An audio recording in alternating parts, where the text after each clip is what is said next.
45번째 시간 되겠습니다. 사사기 두 번째 시간 되겠습니다.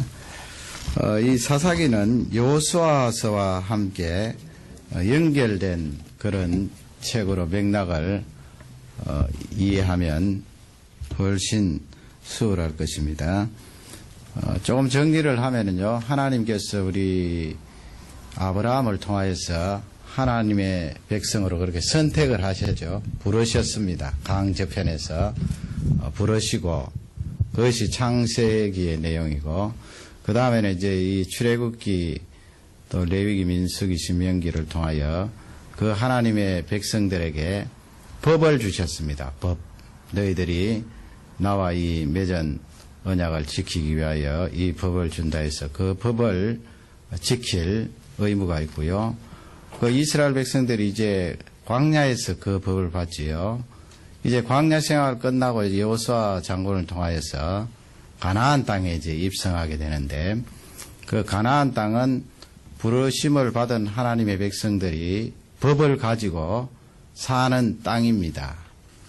지금 우리 식으로 바꾸면 요단강 건너 가나안 복지에 들어가는 것이 마치 천국에 입성하는 것처럼 그렇게 비유하는 경우도 있고요. 비슷한 찬송가도 있습니다만은 사실은 하나님 백성들이 살 땅이기 때문에 이 세상으로 보시면 되겠습니다. 출애굽은 예수님 만나고 홍해바다 건널 때 세례를 받고 공적으로 신앙 고백을 하고, 또 하나님 백성으로서 광야의 신앙훈련 받잖아요. 훈련 받는 것이 동시에 이루어질 수 있습니다만은 또 논리적으로 그렇게 구별할 수 있지요.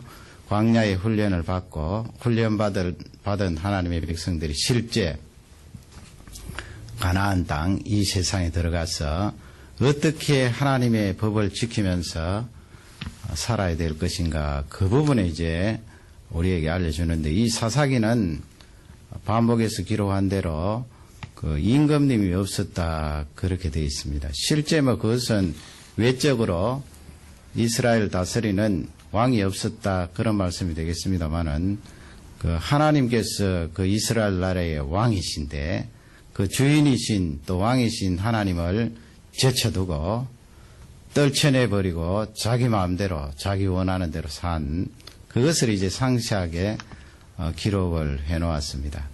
그래서 오늘은 이 1장 1절부터 3장 6절까지 요게 이제 사사기의 서론 부분이거든요.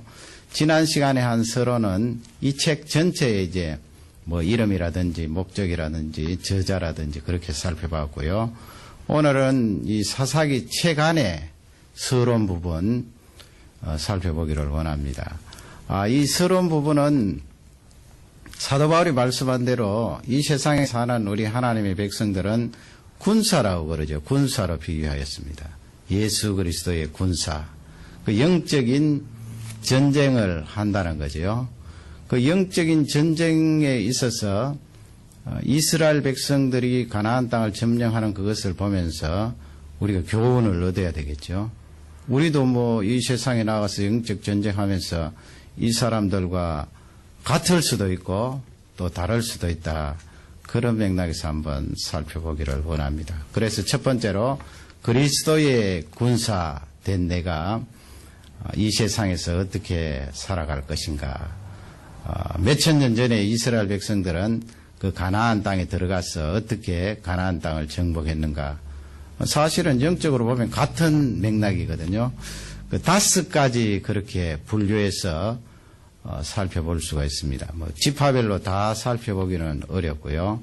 쭉 본문을 통해 이제 살펴보는데, 처음 등장하는 지파는 유다 지파 중심으로 한 시므온이 그렇게 앞부분에 등장을 합니다.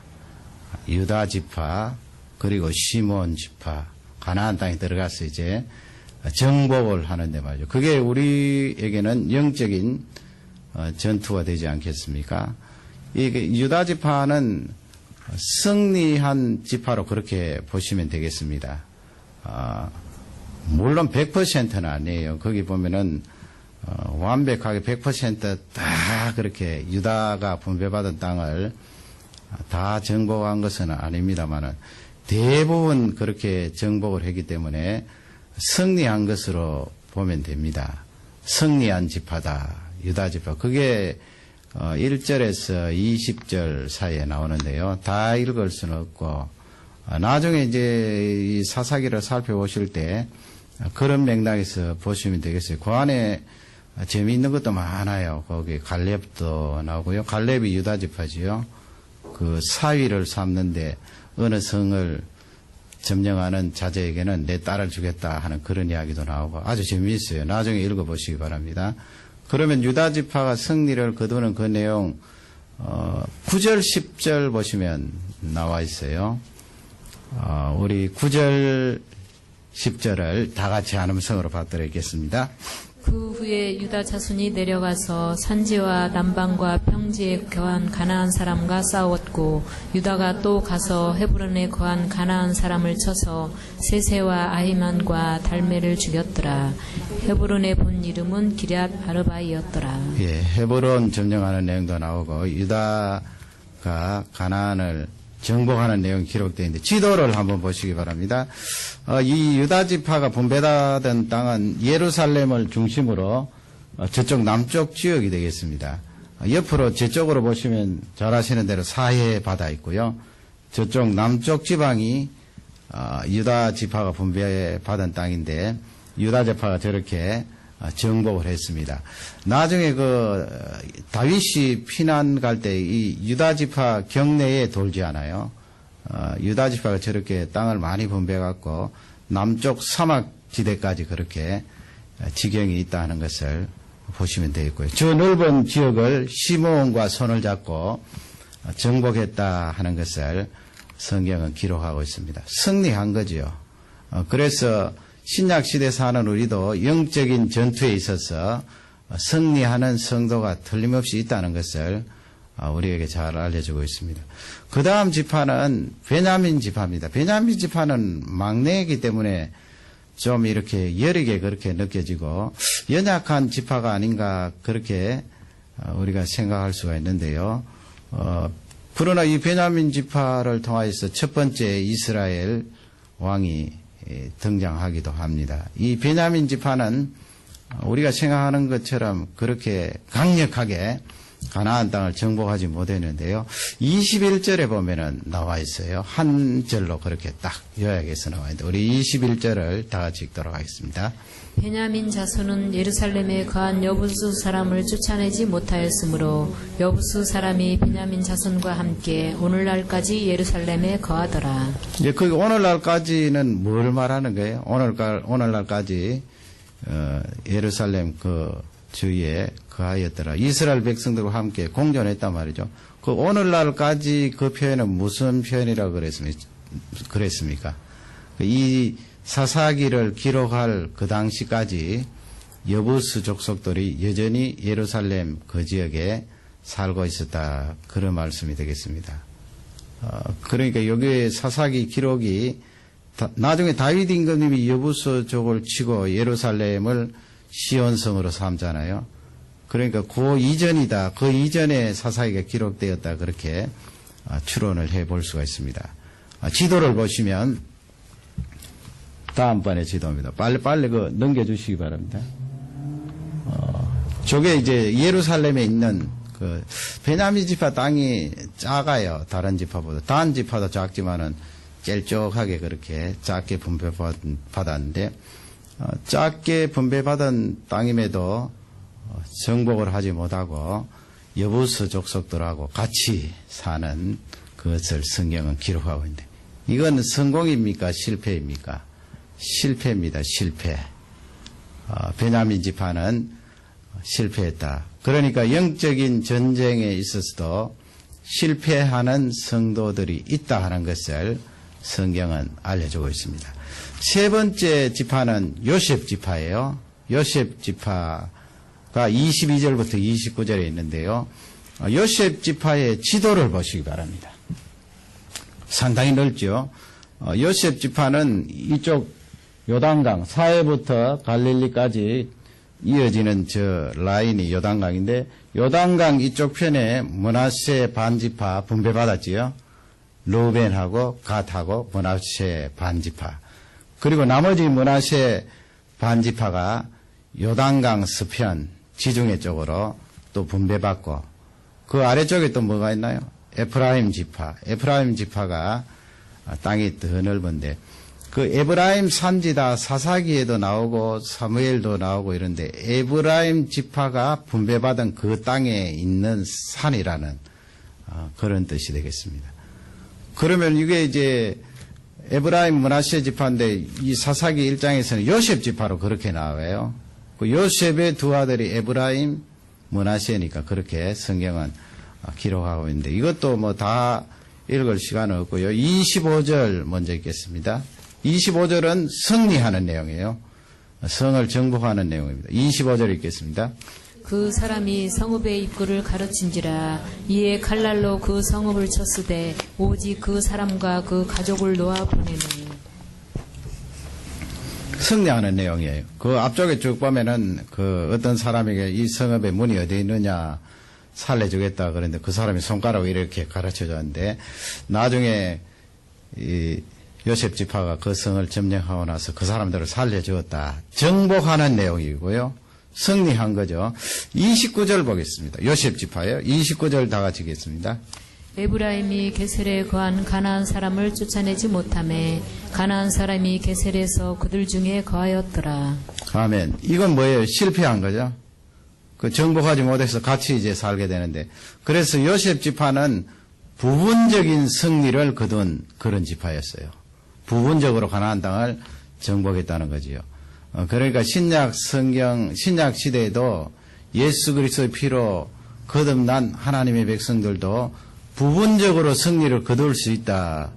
우리 그렇지 않습니까? 어떨 때는 지고 또 승리하고 그런데 요셉 지파를 통하여 우리에게 알려주고 있습니다.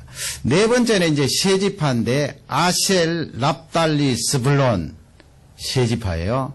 그게 30절에서 34절 사이에 나와 있는데 33절 사이에 나와 있어요. 그 지금 그림을 한번 보세요. 보시면 이건 북부 지역이에요. 아까 므낫세하고 에프라임이 있었던 데는 갈릴리하고 이 사해 조금 갈릴리 쪽으로 치우쳤습니다만은 가나안 지대 중부 지역이고요. 중부 지역. 지금 이 동그라미가 있는 것은 갈릴리 옆쪽으로 해서 북쪽이니까 가나안 북부 지역이에요. 이 가나안 북부 지역의 세 지파는 어떠했는가? 이 세 지파는 완전히 실패한 지파예요. 정복을 하지 못했어요. 그게 이제 31절, 32절 나와 있는데 31절 다 같이 읽겠습니다. 아셀이 악고 거민과 세돈 거민과 알랍과 악삽과 헬바와 아빅과 루읍 거민을 쫓아내지 못하고 또 32절요. 그 땅 거민 가나안 사람 가운데 거하였으니 이는 쫓아내지 못함이었더라. 그러니까 뭐 쫓아내기는 그냥 그 사람들 사는데 쓱 들어가서 그냥 꼽살이 끼어서 살았다는 말씀인데 이 세 지파는 이제 가나안 북부 지역인데 실패한 지파로 그렇게 보시면 되겠습니다. 그 실패한 하나님의 성도들 영적 전쟁에 있어서 있다는 것을 우리에게 두 번째로 이렇게 알려주고 있고요. 마지막에는 어떤 지파일까요?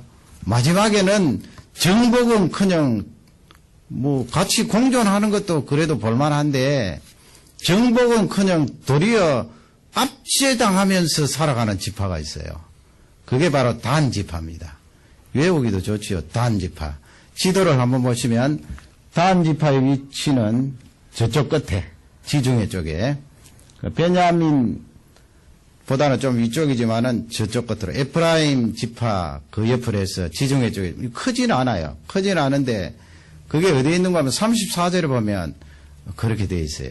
그 조그마한 땅 조그만하니까 충분히 정복하고 다 내어쫓고 자기들이 하나님께서 주신 그 땅을 축복으로 누리며 살 수 있을 텐데 도리어 압제를 받으면서 그렇게 살아가요.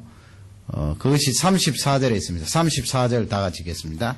아모리 사람이 단 자손을 산지로 쫓아들이고 골짜기에 내려오기를 용납지 아니하고 그 주로 가나안 족속들 할 때는 7족속이 있는데 전체적으로 가나안 족속들 이렇게 말할 때 7족속을 다 포함해서 말이죠. 아모리 족속이라 그러거든요.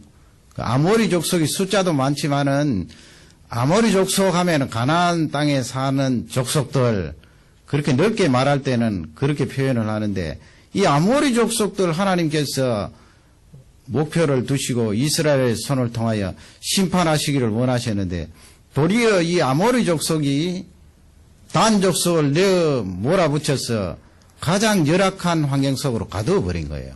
거기서 이제 단 족속들이 살고 있는 내용이 성경에 나와 있습니다.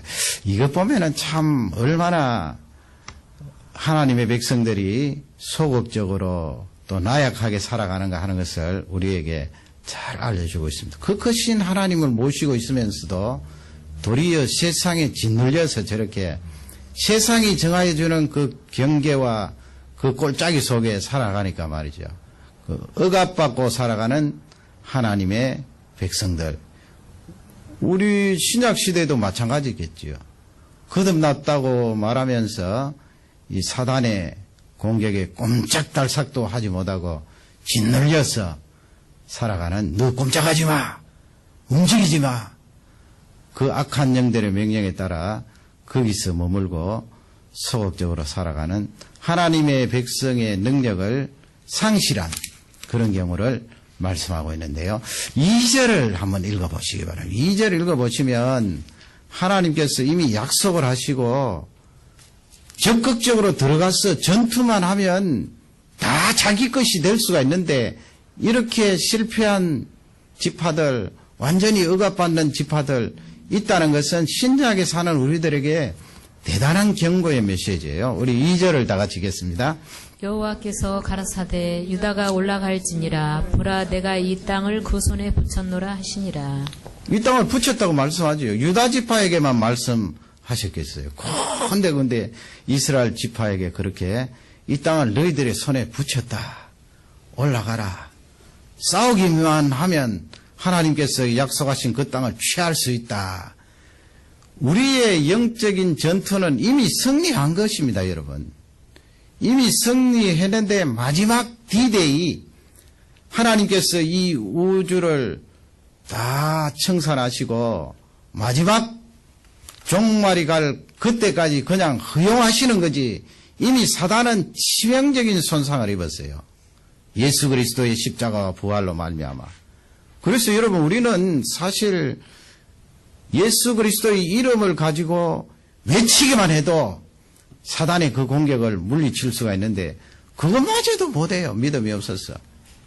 입이 달싹거리지도 못하고 그냥 속에서 우물우물하다가 저렇게 단지파처럼 악한 영들에게 짓눌려서 살아가는 경우가 많이 있습니다.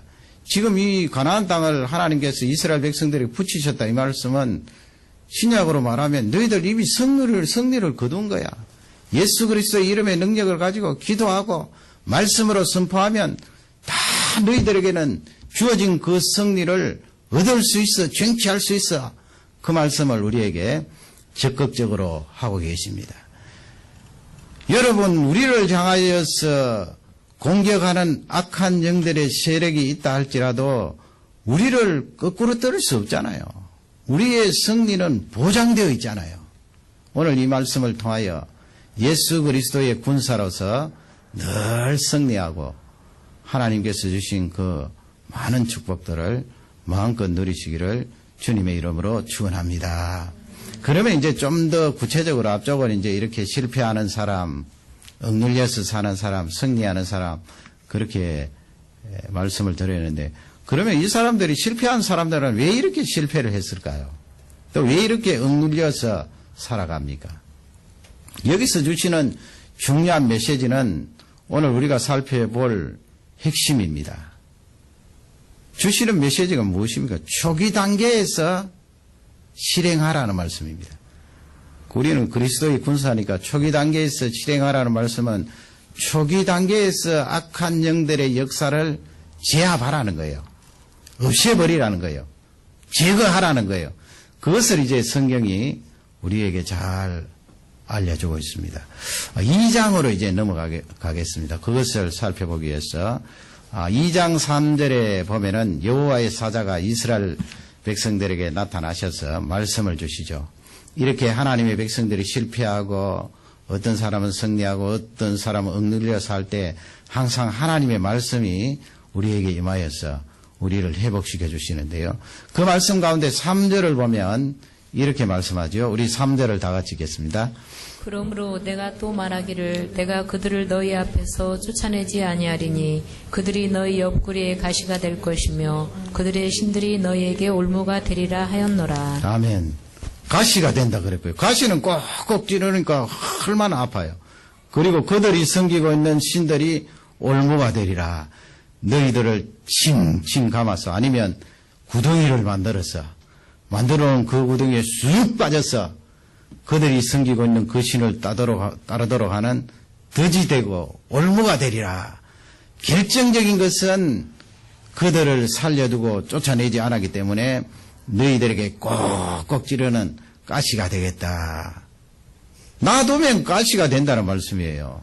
그 사단과의 이 영적인 전쟁에 있어서는 초반부터 우리가 작사를 내버려야 됩니다. 제거해버려야 됩니다. 초반에 없애버려야 됩니다. 놔두면은 이렇게 가시가 돼요. 가시가 되니까 움직일 때마다 아플 것 아닙니까? 꽉꽉 찌르고요. 나중에는 올무로 칭칭 감아서 넘어지게 하여서 하나님을 떠나게 만들고 그들이 만들어 놓은 우상을 섬기도록 만드는데 이스라엘 백성들이 이렇게 가시를 품고 살아가야 된 것은 하나님께서 처음에 분배해서 내보낼 때 그들을 정복하지 않았다는 거예요.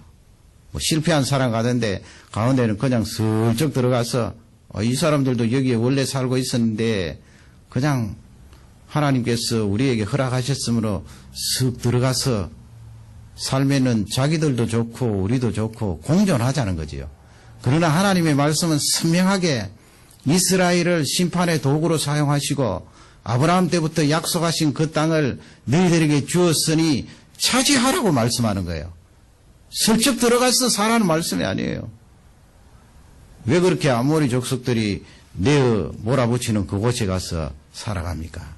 초반에 그것을 제거했더라면 그것이 가시가 되지 않고 올무가 되지 않았을 것이다 하는 것을 우리에게 알려주고 있습니다.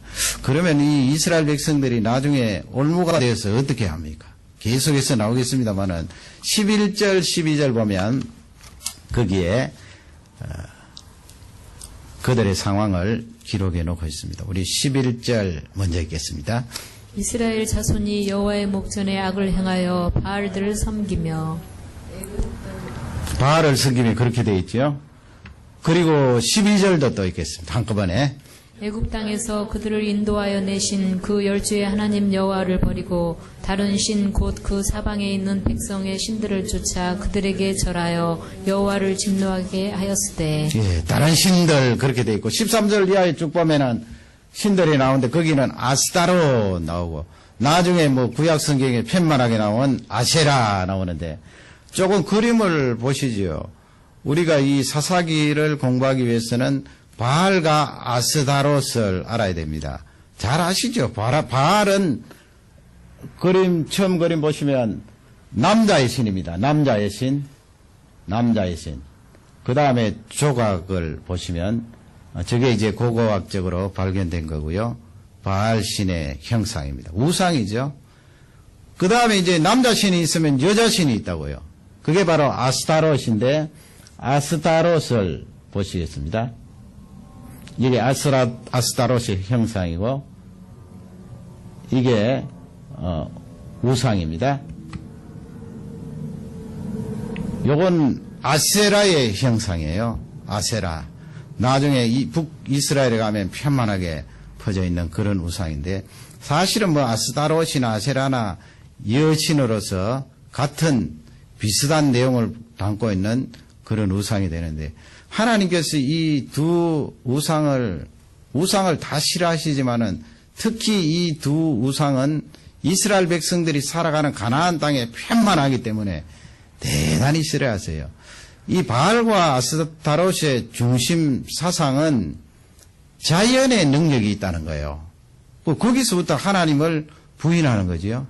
우상 자체가 하나님을 거스리고 반역하는 것입니다마는 이 자연이 사람에게 풍요를 주고 능력을 준다.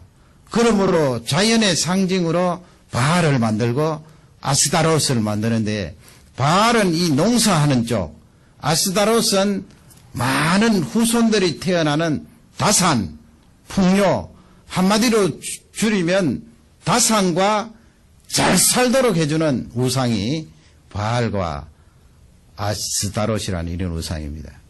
그래서 이 사람들이 이제 신전에서 제사를 지내고 나서 거기에 있는 사제들과 함께 성적으로 타락을 하죠. 왜 그렇게 타락을 하는가 하면 제사를 지내러 갔던 백성들, 거기에 있는 사제들이 같이 성적으로 타락하는 것은 그렇게 제사를 지내고 나서 성적으로 타락하고 죄를 지으면 자기들은 죄라고 말하지 않죠. 우리 성경적인 관점에 봐서는 큰 죄지요. 그렇게 성적인 타락을 하면은 바알과 아스타롯 이 신을 자극을 하여서 우리에게 더 풍요로움을 준다. 많은 자녀들 주고 농사가 잘 되게 하고 가정이 부흥이 일어난다는 그런 내용을 가지고 섬긴 것이 바알과 아스타롯입니다. 사람이 만든 거지요. 사람이 만든 신들입니다. 그러기에 하나님께서 이스라엘 군사들, 백성들을 통하여서 이 가나안 땅에 있는 우상주의자들을 멸하도록 그렇게 했는데 하나님의 백성이 초반기에 말이죠. 그 땅을 정복하지 못하고 그 사람들을 내어몰지 못하여서 결국은 자기들이 올무에 빠진 거예요. 그 우상 구덩이에 들어간 거예요.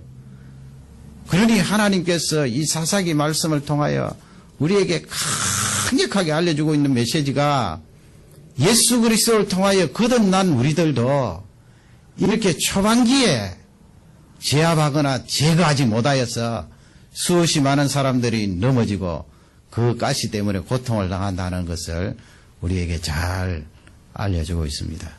여러분 행복은 어디에서 옵니까? 이 지금 바알과 아세라처럼 행복은 이렇게 하나님이 보시기에 막 죄를 짓고 또 사람이 만들어 놓은 그 우상에다가 절을 하면 행복이 찾아오나요? 행복이라는 것은 일반적으로 그냥 우리가 생각하면 노력을 해야 되지요. 내가 더 기쁘게 살고 같은 관계에 있는 사람이면은 더 열심히 섬겨주고 또 그 마음을 읽어주고 감사하고 그렇게 노력하면은 그만큼 행복을 누릴 수가 있는 것이 사실이에요. 그래서 여러 가지 테크닉을 우리가 배우기도 하고 적용하고 그렇게 하는데 말이죠. 그러나 그것이 전부입니까? 우리가 열심히 노력하고 테크닉을 가지고 있으면 그 행복이 계속 지속이 됩니까? 우리를 행복하게 하는 것은 성경 말씀이 그 레위기에 우리가 저번에 공부할 때 한번 읽은 그런 본문인데요. 그때는 제가 행복과 연관하여서 말씀은 드리지 않았습니다만 하나님께서 그런 말씀을 하시죠. 너희들 거룩하라. 거룩할지니라.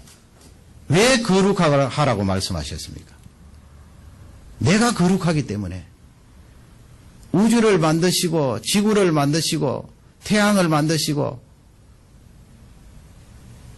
그리고 사람을 만드신 그 하나님께서 거룩하시기 때문에 너희들도 거룩하라. 너희들은 나의 백성이 아니냐. 여러분 이 거룩이 행복의 중심에 가 있습니다. 거룩이 상실되면 아무리 내가 노력하고 힘쓰고 애써도 행복이 찾아오지 않아요. 예를 들어 볼까요? 남녀간에 두 사람이 굉장히 사랑을 합니다. 그런데 그 사이에 불순물이 들어왔어요. 두 사람 사이에 벌써 거룩이 깨어진 거지요. 불순물이 들어왔기 때문에. 그러면 한쪽에 있는 사람이 열심히 노력합니다. 잘 보이려고 하고 음식도 사다 주고 섬기기도 하고 감사도 하고 재밌는 이야기도 해주고 아무리 노력한들 이미 불순물이 들어와서 거룩이 깨어졌는데 그 행복이 유지될 수 있나요? 그 행복은 날아가 버렸습니다. 그러므로 인간이 노력하여서 얻는 그 행복은 궁극적인 목적이 아니에요. 잘못하다가는 이렇게 바알과 아세라에 빠져서 죄 지으면서도 하나님 앞에 죄 짓는 줄 모르고 이스라엘 백성들처럼 올무에 빠지게 되는 것입니다.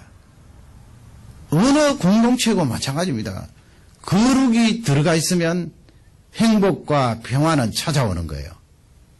그래서 부활하시고 나서 너희들 평안할지어다, 평강이 있을지어다 말씀하실 때 그분이 부활하셔서 우리에게 평강을 선언하신 것은 십자가의 죽으심으로 우리의 죄가 청산이 되고 그분이 부활하심으로 우리를 의롭다 하셨잖아요.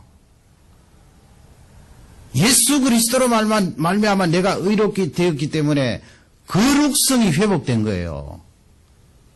하나님이 말씀하신 내가 거룩함으로 너희가 거룩할지니라 그 거룩성이 회복되었기 때문에 예수님이 너희들 평안할지어다 선언하신 거예요. 진짜 행복을 받았다는 거죠. 진짜 행복을 받았다. 노력해서 얻는 것이 아니고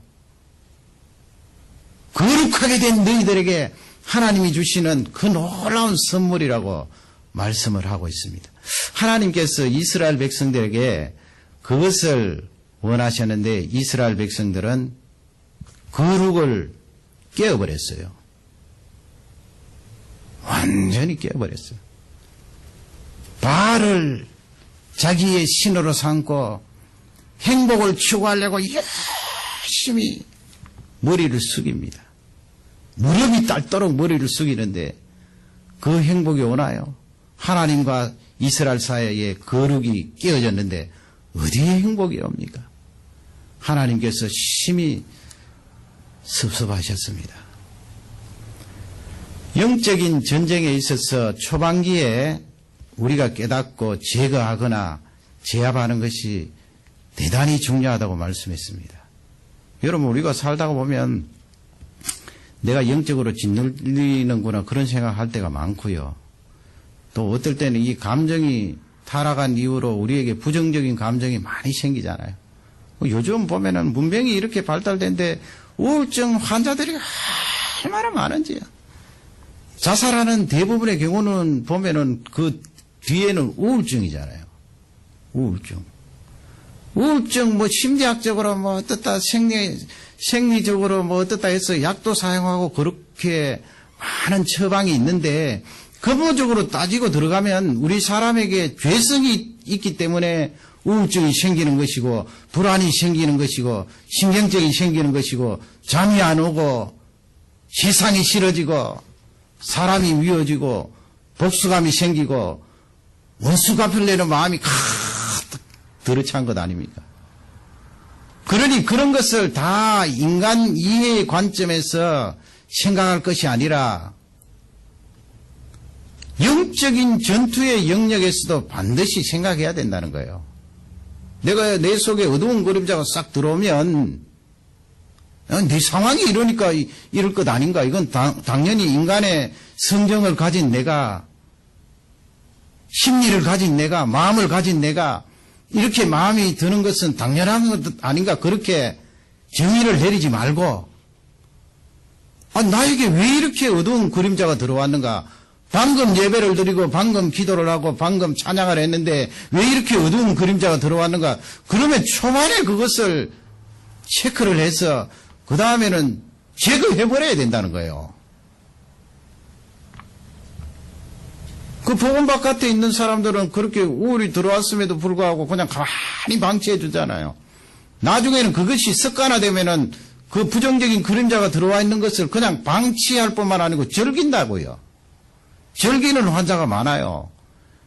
괜히 나무 보고 나무 떨어지는 거 보고 세대하게 되어서 눈물 질질 짜고 그런 경우가 많아요. 그러나 하나님의 백성들은 내 속에 들어오는 그런 감정까지도 세밀하게 감찰해야 돼요. 기쁘고 행복하고 하나님을 찬양하고 즐거워하고 기뻐하는 거야. 얼마든지 성령께서 나에게 주셨으므로 더 하나님을 찬양하면 되지만은 어두운 그림자가 들어올 때는 가만히 놔두면 안 되지요. 방치하면 안 되지요. 초반기에 그것을 제거해버렸으면 유다지파처럼 떵떵거리면서 살 텐데 말이죠. 그걸 가만히 놔두니까 단지파처럼 그냥 짓눌려서 그 부정적인 감정들이 나에게 주는 영향이 얼마나 많습니까? 그게 메시지가 있다고요. 부정적인 감정 속에 들어가 버리면 거기서 주는 메시지가 계속해서 공급되는데 사단이 얼마나 잘 이용하겠어요. 단지파를 꼴짜기에 몰아붙이고 거기에 살도록 겁주고 그게 될 말입니까? 하나님 백성들이. 이미 하나님이 허락하시고 너희 손에 붙여주셨다고 말씀했는데 왜 단지파가 거기에 쫓겨서 구석에 그렇게 살아야 됩니까? 하나님께서 우리에게 주시는 말씀은 초반에 그것을 잡아내고 간단해요. 초반에 잡아내는 게 뭐 우리가 칼 들고 뭐 금식을 뭐 보름 하라고 그런 말씀도 아니고요. 예수 그리스도의 이름을 가지고 내 속에 들어온 어두운 그림자를 물리치면 돼요. 한두 번 외쳐도 돼요. 예수 그리스도 이름이 얼마나 놀라운데요. 그럴 때 찬양하고 말씀을 크게 읽고 그러면 초반에 그들이 싹 물러가고 더 이상 자리를 잡지 못하는 거예요. 자리를 잡으면 참 어려워요. 지금 보세요. 가나안 땅에 같이 사는 이 족속들 자리 잡고 있는데 함부로 할 수 있나요? 초반에 제거해버려야 되는데 자리를 잡고 나가려고 합니까? 벌써 자리를 잡고 있으면요 사람 사이에 교류도 있고 왔다 갔다 하고 어떤 사람은 하나님 하지 말라 그랬는데 결혼도 하고요. 그렇게 되니까 점점 쫓아낼 수 없는 거예요. 감사하게도 예루살렘 같은 데는 여부스 족속들 다윗이 나중에 너무 강성하게 때문에 그들을 제압하고 정복했습니다마는 같이 살면은 그때는 괴로움을 당하면서도 가시에 꼭꼭 찔리면서도 그냥 계속 같이 살아가는 거예요. 어두운 그림자가 내 속에 들어와서 자리를 잡고 있으면 차라리 밝은 것이 다 들어오는 게 이상할 정도예요. 계속 그냥 들어오게 계속. 그 어두운 그림자가 메시지를 날리고 그렇게 하라고 속삭임에도 불구하고 그냥 방치해두니까 하나님께서 그런 이스라엘 백성들에게 또 신약시대에 사는 우리에게 4절 5절 말씀 보면은 회복에 대해서 성경이 여러분 같이 그렇게 공존해 살더라도 해결책이 있잖아요. 이미 시간은 지났고 말이죠. 해결책을 제시하는데 특히 신약시대에 사는 우리가 그런 올무에 걸렸다든지 악한 영에 의해서 또 가시에 찔려서 고통을 당한다든지 그런 우리들에게 무슨 메시지를 줍니까? 4절 5절에 그 메시지가 있어요. 2장 4절을 우리 다 같이 읽도록 하겠습니다. 여호와의 사자가 이스라엘 모든 자손에게 이 말씀을 이르매 백성이 소리를 높여 운지라. 울었다 그랬죠. 여호와의 사자의 1절에서 3절 사이에 선언하시는 말씀을 듣고 말씀이 들어가니까 이제 살게 되잖아요. 그 말씀을 듣고 엉엉 우는데 그 다음에 5절에 보면 뭘 했다고 되어 있습니다. 다 같이 5절 읽겠습니다. 그러므로 그것을 이름하여 복임이라 하니라. 무리가 거기서 여호와께 제사를 드렸더라. 예, 제사를 드렸더라 되죠. 예배 드렸다는 거예요. 예배 드렸는데 4절하고 포함을 하면은 회개가 포함된 예배예요. 회복은 회개가 포함된 예배. 하나님이 이 예배를 그토록 축복된 장으로 우리에게 허락해 주셨어요. 그래서 내 신앙을 진단해 보면 당장에도 나와요. 내가 예배 가기를 즐겨하는가? 예배장에 들어가서 얼마나 하나님과 만남이 있고 뜨거운 교제가 있는가? 그 두 가지 진단해 보면 나오잖아요. 뭐 누가 무슨 말을 해도 자기 자신은 잘 알 수 있으니까 나오는데 회복의 키는 거기에 있다는 거예요. 예배 안으로 들어와라. 그리고 거기서 눈물 흘려 하나님 앞에 돌이키고 회개하라. 그러면 회복이 되는 거예요. 찔렸던 그 가시의 고통이 제거가 되기 시작하고 걸렸던 올무도 뭐 우리를 영원토록 지옥으로 멸망시키지 못하잖아요. 사단이. 올무를 만들고 덫을 만들어서 넘어지기는 하지만은 못하기 때문에 회복이 되는 거예요. 예배를 통하여. 회개가 포함된 예배를 통하여. 내 감정 속에도 그렇게 어두운 기운이 자리를 잡고 있으면 회개가 포함된 예배를 통하여 하나님 앞에 나오면 하나님의 빛이 샥 들어가서 우리를 치유해 주시고 회복시켜 주시는 줄 확신합니다. 이 말씀이 신약에 사는, 특히 현대에 사는 우리에게 능력의 말씀이 되어서 승리로운 삶을 살아가시기를 주님의 이름으로 축원합니다. 다 같이 기도하시겠습니다. 우리 말씀을 생각